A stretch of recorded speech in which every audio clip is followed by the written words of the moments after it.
গুলশান কার্যালয়ের রাতে স্থায়ী কমিটির বৈঠক ডেকেছেন বিএনপির ভারপ্রাপ্ত চেয়ারম্যান তারেক রহমান। এই ব্যাপারেই আমরা আপনাদের জানাবো। আমার সহকর্মী ফয়সাল মাহমুদ আমার সঙ্গে যোগ দিয়েছেন। ফয়সাল, সময়ের ব্যাপারে যদি জানতে চাই, কখন নাগাদ বৈঠকটি শুরু হতে পারে এবং স্থায়ী কমিটির সব সদস্য ইতিমধ্যে আসতে শুরু করেছেন কিনা?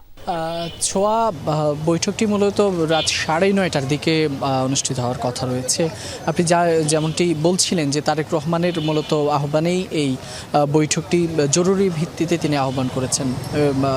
এটি কোনো আসলে সেভাবে রুটিন বা শিডিউল বৈঠক না, তবে ধারণা করা হচ্ছে যে এই বৈঠক থেকেই মূলত বিএনপির যে চেয়ারম্যানের পদটি আপাতত শূন্য রয়েছে, অর্থাৎ বেগম খালেদা জিয়া ইন্তেকালের পর থেকে মূলত যে পদটি শূন্য রয়েছে সেটিতে হয়তো এই স্থায়ী কমিটির বৈঠকের পরই হয়তো আনুষ্ঠানিকভাবে দলীয় যে চেয়ারম্যানের পদটি রয়েছে সেটি হয়তো তারেক রহমানকে অর্পণ করা হবে, হয়তো তাকেই চেয়ারম্যান ঘোষণা করা হবে আজকের এই আনুষ্ঠানিক বৈঠকের মধ্য দিয়ে।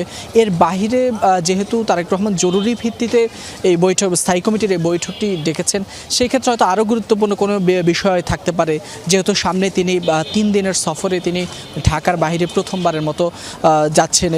বগুড়া সহ বেশ কয়েকটি জেলায় তিনি যাবেন এবং সেখানে যে বাংলাদেশের বরেণ্য যারা ব্যক্তিবর্গ রয়েছেন, মাওলানা আব্দুল হামিদ খান ভাসানী সহ যারা উত্তরবঙ্গের বিভিন্ন জেলায় শায়িত রয়েছেন, সেখানে তাদের কবরস্থান বা তাদের কবরগুলো তিনি জিয়ারত করবেন। এর পাশাপাশি জুলাই অভ্যুত্থানে যারা শহীদ হয়েছেন, আহত হয়েছেন, তাদের সাথেও তাদের কবরও জিয়ারত করবেন, পাশাপাশি সেই সকল পরিবারের সাথেও তিনি সাক্ষাৎ করবেন।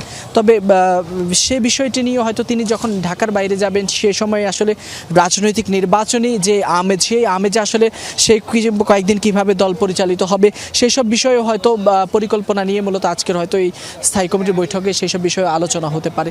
এর পাশাপাশি যেহেতু নির্বাচন নিয়ে বেশ সরগরম দেশের রাজনীতি, ফলে নির্বাচনের সারা দেশের যে কার্যক্রম, সেই কার্যক্রম পরিচালনার ক্ষেত্রেও হয়তো নতুন কোনো বার্তা আসতে পারে এই স্থায়ী কমিটির বৈঠক থেকে, যেটা হয়তো আর কিছুক্ষণ পরেই শুরু হওয়ার কথা রয়েছে। রাত 9:30টার দিকে শুরু হওয়ার কথা রয়েছে।